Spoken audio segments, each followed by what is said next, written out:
So we've been talking about this for a while, Trump's tariffs, and what happens if the Supreme Court rules against Trump. I'll just tell you a simple answer. There's going to be a fight over the money. It's going to be a complete mess.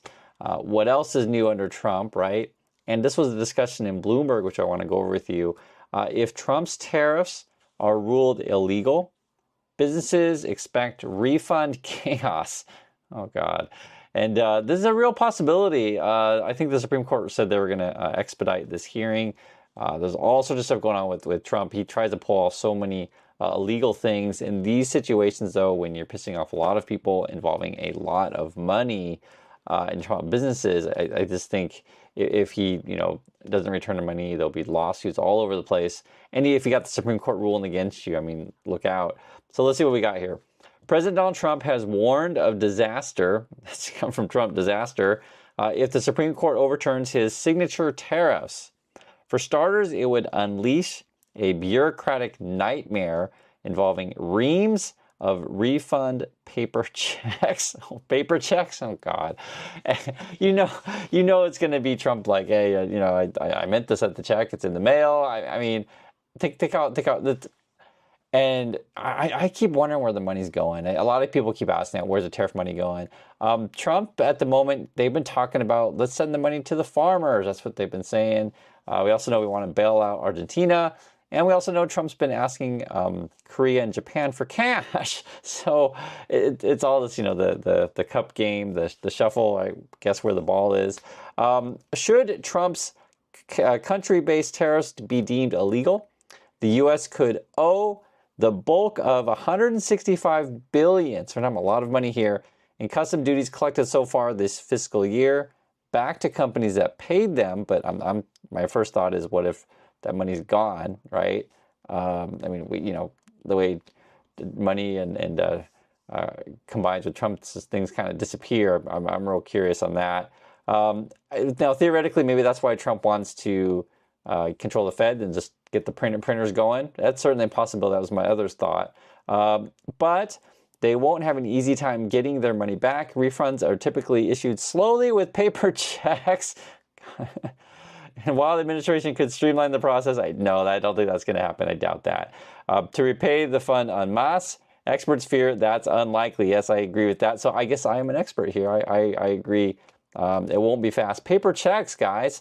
And remember, we had a situation too with Trump to defund everything. Now the USPS is in a different situation than the rest of the government. So to my knowledge, they're still in functioning.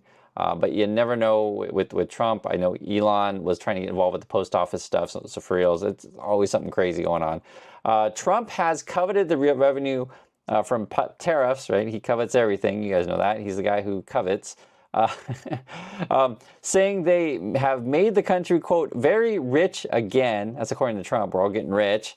The president and his allies have floated using the money to carry out policy objectives, including paying down the national debt. I personally think that's never going to happen. That's my opinion on that one. Funding aid for beleaguered farmers. I think there's a possibility of that. So, I mean, well, the thing is, though, Trump giving money to people when he's trying to make cuts to, say, Social Security or disability. Okay, we'll put that at a possibility, but I wouldn't hold my breath. I need this stuff. And perhaps even cutting so-called rebate checks for Americans. No, I wouldn't count on that. This stage of the game, I mean, Trump's probably like, you know what, I got that tariff money. Let's keep building that ballroom. Now the other thing too, like the government shut down. He's like, you know what, we're still going to build the ballroom. That means Trump likely won't part with the funds easily if the tariffs are struck down. And the administration is expected to move quickly to reimpose levies using other legal authorities if that happens. Again, a big fight. So it's kind of like if there's a ruling against Trump, they'll go to his advisor and say, okay, how can we figure out a way to circumvent the power of the courts? And then he'll start tweeting about how much he hates the judges, etc. The Supreme Court expected to hear arguments in the case, arguments in November, so coming up. This is a chart here. It says more than half of the Trump's tariff revenue at risk of refund. So it's all the ones in yellow here, I guess. So this would be the imports of other countries, Mexico imports, Canada imports, and China and Hong Kong imports. So quite a lot. Some stuff may still be protected by the Supreme Court. And just, because some tariffs, it doesn't mean necessarily all the tariffs are completely unjustified by Trump. Or I guess another way to say it would be, it doesn't mean necessarily all tariffs are out of his, legal, you call it jurisdiction, you want to call it, or bounds. So they're saying these ones right here, the ones in the yellow, I think is what they were talking about here. And the number they gave before was at 156 billion, 165 billion is the money we're talking about. Customs isn't just going to hand importers a bunch of money. That's coming from, was that Ernst & Young? Global trade partner, okay. The suspense over whether and how refunds might be issued marks the latest example of uncertainty that gripped companies and financial markets since Trump launched his tariff regime. So a lot of companies, they cannot plan for the future, be it with their orders or their hiring. Some try to get ahead of the tariffs, right? And so they put in a bunch of orders ahead of the tariffs. Now they're not doing anything. And we're all kind of wait and see. Guys, it's crazy. Some importers are writing off the possibility of ever getting their money back if the court rules in their favor. So even if they win, some people are thinking, I'm not getting it back. Wow, what does this person say?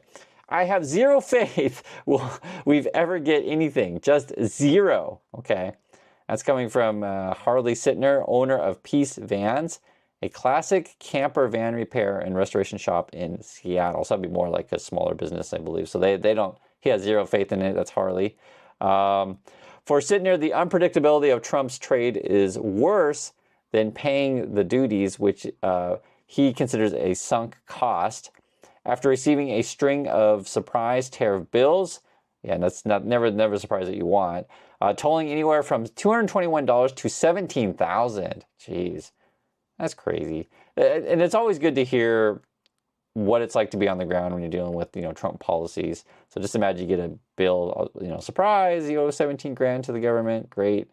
Sometimes months after the goods were received, so that is a surprise. Sittner recently stopped bringing in overseas inventory. Yeah, you just can't plan for it all. Just yesterday, and then the other problem is sometimes there are goods that you cannot get in USA. Like you just can't get it. The one I always use example is like coffee beans. But there's a lot of stuff. It could be various auto parts, depending on what thing you need. Various machine costs. There's all kinds of stuff that are come from outside the USA that you just can't get in the USA, right? The way things are made, the way supply chains are. This person, they're involved with, some sort of vans, camper vans. All right, let's just say here, just yesterday we got a small shipment from Germany worth $2,324, and it came with a $1,164 tariff charge. That is so crazy. We can't back out, so they ordered the thing, and then surprise, that is a massive tariff. Jeez. So you're an order for about $2,300, and you had a tariff of $1,100 about.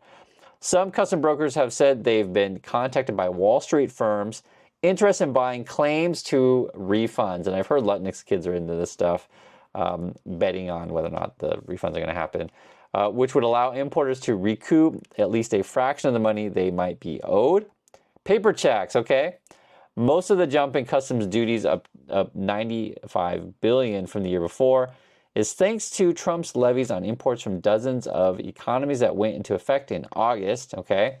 Two lower courts have already ruled Trump was not permitted to impose tariffs under the law. He cited, so already he's had a couple rulings against him, and they call it IEEPA, or the International Emergency Economic Powers Act. So Trump basically has to say everything's an emergency, and then therefore he can put tariffs. That's the whole thing. And then you're always like wondering, like, so okay, how is this particular country an emergency? Say we'll use the example of Australia. If U.S. has a surplus with them, it doesn't make sense. That's the point. This stuff usually doesn't make sense when Trump says it. And I think this is the biggest frustration that everyone has. It's like, how is Congress or the courts, how are they letting Trump get away with this illegal stuff like day after day after day? It feels like we should just expedite, get rid of this guy right away. That's just my opinion on these things. It just can't let some people do so many illegal stuff and just remove them from office, right? Okay. Roughly half of the custom duties the U.S. has collected this year could be refunded. The Supreme Court upholds those rulings, and thus far, it's unclear what businesses would need to do to get their money back. Get my money back. Even though the government is shut down, agencies have continued most operations related to tariffs, right? So You still got to pay the tariff money, even though the government shut down. And Trump's mostly like basically the government's turned into, from Trump's point of view, hey, we want more tariff money from you, taxes, right? And we want more ICE people out to arrest people, etc. U.S. Customs and Border Protection routinely approve refunds to importers who overpay, okay? Or in the case of rule changes, and then the Treasury Department cuts the checks, but it isn't automatic, and the Treasurer would be Besant. And he always tries to pretend that that other countries are paying it, right? But, the importers have to write the check to this stuff. And they want to get a check back, of course. Importers or custom brokers on their behalf must choose the right process based on a strict and sometimes unclear timeline, then file the right paperwork on a strict schedule in order to preserve their right to a refund. So it's important to have a clear paper trail on this stuff because you're dealing with so much money and there could be a refund. So then the custom brokers are under a lot of stress and pressure in these jobs, absolutely. And sometimes it's unclear of like what is a country origin of a particular product. So because you want to make sure you do the paperwork correctly on that, because the rates could be different, the rules could be different. On top of that, the vast majority of refunds are still issued by paper check. That's crazy. While the Trump administration earlier this year required Treasury to phase out check payments by September 30th, CBP only rolled out the first step last Tuesday and was expected to be a multi-stage process. So they're slow walking it. And then when the government's closed, but they're saying they're still open, this part of the government. But if it's anything to do with Trump giving you back your money, he'll try to figure out to make it as slow as possible, I'm sure. Without a concerted effort to speed things up, that's not going to happen. The system is unlikely to be ready in time for a court ruling. Because of that, if refunds occur, it's possible that we'll see millions and millions of paper checks being mailed out because each shipment, each customs entry will have its own. Oh no. So I guess even if you're getting a refund, you would, a company would get multiple checks regarding, various shipments. This is crazy. The White House did not respond for requests for comment, and CPP declined to comment. Of course they did. Mail theft. Oh wow, people could steal. Stuff that people think about. I didn't even thought about this one. Wow. Yeah, this is a mess. This is a massive mess. Mail theft, that could get messy. Customs will only send refunds to approved domestic banks in dollars, okay? So foreign importers could only get their refunds via international mail or via broker's account in the U.S. There's also been a spree of stolen checks over the past few years where refund checks were diverted in the mail and then sold on the dark web before getting cashed. Oh, that's going to get ugly. That'll be ugly. There are ways for the administration to speed up refunds, including by processing claims automatically based on data already in the system. CP has streamlined refunds before, but doesn't mean they're going to do it again. Custom agents built a system more easily issue refunds for goods that qualified for duty exemptions under a program called the Generalized System of Preferences, which Congress has let lapse. Of course they did. Like when you read through this stuff, you can see how broken our system is. You could say unfunded, broken, or purposely slow-walked, or purposely archaic. You can see it in this stuff. And I'm sure if you work in this area, it must be extremely frustrating. And I remember there was an article before about the importer brokers, how much stress they have, and they have like this crazy, really large paper book that they got to go through all the time. Okay, so I guess we let this thing lapse several times. Wow. Since the 1980s before retroactively renewing it. Great. Importers would include certain codes that alerted customs the goods should qualify for GSP, even when the program wasn't technically active. The agency could mine its own data in similar way, this time to identify tariffs paid under relevant IEPA codes, right? So you got to figure out which ones would be eligible for refund or not. Bureaucratic hopes. Of course, there are ways the administration could make things more difficult on top of the paper check and the chaos. Some experts say each importer may ultimately have to file their own lawsuit. Yeah, see, I told you guys about the lawsuit stuff to get their money back. Wow. Importers could be required to file what's called a protest or post-summary correction. So I guess if you're in the importer tariff lawsuit lawyer business, you're going to be quite busy coming soon, chances are. along with proof of every payment made and copies of all the importer data the government already has. Oh God. Well, you know, with Trump's government, you just never know. Make sure you keep copies of everything. Keep them in multiple places, hard copy, paper copy, right? Plus digital, I guess. EY's Brown has advised importers to save, yep, that's literally what I was just saying. Importers to save all data from CBP's automated commercial environment platform and log each entry date and other deadlines in order to boost their chance of getting money back. Even if CBP went the easy route, the layers of financial transactions along with supply chain will complicate things. Yeah, to be fair, you want to make sure this is money, so you want to make sure you have everything right. For importers using commercial couriers, including FedEx and the UPS, to handle paperwork and tariff payments on their behalf, CBP would issue the refund to the importer of record. That's the parcel handler rather than the owner of the goods. Okay, so then they have to deal with a bunch of paperwork, then FedEx and UPS, I guess. That could create issues between the actual importers and the couriers, another potential barrier for businesses to get their money back. So that is the crazy mess / chaos that looks like if the tariffs are ruled illegal by the Supreme Court. Wanted to share this with you. Please share your thoughts. Thanks for watching, and I'll catch you all in the next video.